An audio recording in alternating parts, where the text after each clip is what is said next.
54 tahun lalu, di sebuah sudut kota Yogyakarta, lahirlah seorang anak dari keluarga sederhana.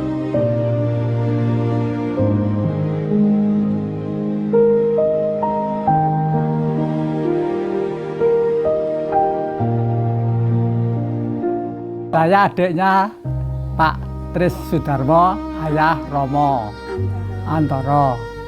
Romo Antoro sebelum menjadi Romo masih kecil, itu sejak masih kecil, dari kecilnya itu serahkan kakaknya itu ke tempat saya untuk nyapih. Sejak kecil Romo ikuti sekolah sama saya, sejak kecil ginjal wae terus gendong terus gitu. Anaknya kabeh pira? 8. Romo anak ke Romo Antoro ke-7. Romo Antoro anak ke-7, bersaudara adalah 8. Meninggal. Nomor 8 meninggal. Romo Antoro ya nakal mau nih. Terus melu sapa? Melu bulan-bulan pujuan. Waktu kecil itu ya memang ada kenakalan tersendiri dari Romo Aan. Misalnya itu petik jambu di tempatnya Mbah Sastro itu, yang punya pohon jambu itu keluar. Saya kan di bawah, Romo Aan udah naik ke pohon jambu itu. Terus saya lari karena yang punya rumah kan keluar.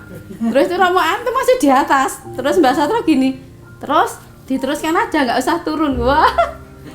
Sampai mbak saya itu tidak naik kelas. Gara-gara apa ya? Gara-gara saya selalu saya ini mengganggu belajarnya. Kemudian mbak saya harus memperhatikan saya, harus menggendong saya. Romo Antoro itu bakatnya nyanyi, joget. Ini lendangnya masih. Ini lendang dari SD SMP. Sekolahnya di SD Kanisius Pondok, SMP nih Kanisius Kalasan Pancapana. Semiannya di Tarakanita Sorogenen, di Sorogenen.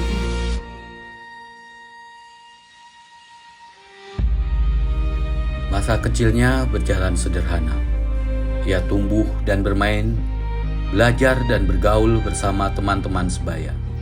Karpe orang tuanya suruh bekerja, kerja itu ini nggak mau. Aku pengen ini jadi nari apa? Terus orang tuanya nari, enggak seminari, pengen jadi Romo.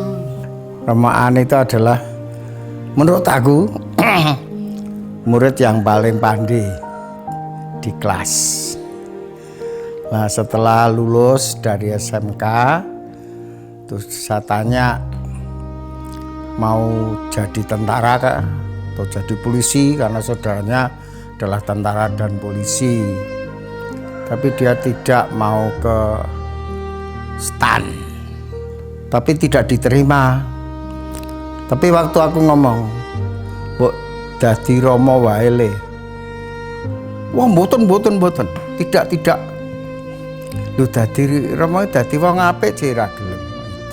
Ketika saya semea, ya SMK, guru saya itu bertanya, "An, kamu masuk seminari aja, jadi pastor aja." Lalu saya waktu itu langsung menjawab, "Tidak, Pak." Tanggapan atau respon guru saya itu mengatakan, "Jadi anak yang baik kok, tidak mau." Gitu. Nah, ini ternyata kata-kata itu terus mengiang di dalam perjalanan hidup saya. Di setahun tidak diterima, lalu di rumah pengacara, pengangguran tanpa acara, penganggur tanpa acara. Lalu saya tari, nek nyambut gawe nang Semarang, menjadi tenaga di administrasi di SMK Kebon Dalem. Mau enggak, wes terus suruh bawa surat-surat untuk melamar, tapi sebenarnya sudah diterima, emang lamarannya resminya gitu loh. Nah, lalu dari situ terpikir di dalam diri saya, apakah ini ya panggilan Tuhan? Gitu. aku pengen jadi Romo ya Mbak, ngono kuwi. Mbak aku tak daftarke ya, mbok daftarke mbok sesuk wae. Aku wis biayane eneng aku. Oh, wis ana biayane Mbak ngono kuwi. Aku nangis. Mbok sesuk wae aku. Aku kelingan ya nembung ra entuk kaya ngono lho kelingan itu. Aku ternyata menangis oh ya udah kepengin jadi Romo aku ngoten niku. Lama-lama mungkin dia pikir-pikir, dia tertarik, lalu dia masuk senari. Nggak sedikit yang menentang atau kurang mendukung akan niat saya untuk masuk ke seminari itu. Pertama itu ibu saya, mama saya itu khawatir sekali karena pasti ketakutan nanti nggak akan ketemu dengan saya. Lalu yang kedua, saudara-saudara saya yang muslim itu juga kurang mendukung. Bahkan pernah mengatakan kalau jadi Romo itu kan nggak menikah. Itu artinya kamu melanggar kodrat Tuhan karena tidak menikah. Tapi itu semua tidak mengendorkan semangat saya, tapi justru menjadi semacam refleksi diri, koreksi diri bagi saya. Oh ya, bahwa berarti untuk masuk seminari menjadi imam itu tidak mudah. Harus dipikirkan betul-betul, sungguh-sungguh apa motivasi saya.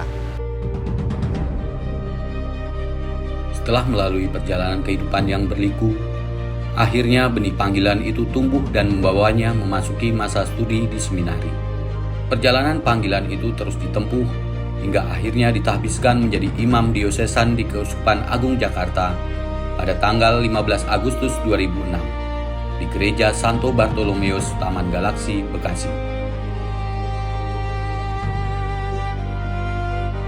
Romo Aan teruslah menjadi gembala yang apa adanya, sederhana, tulus, dan dekat dengan umat.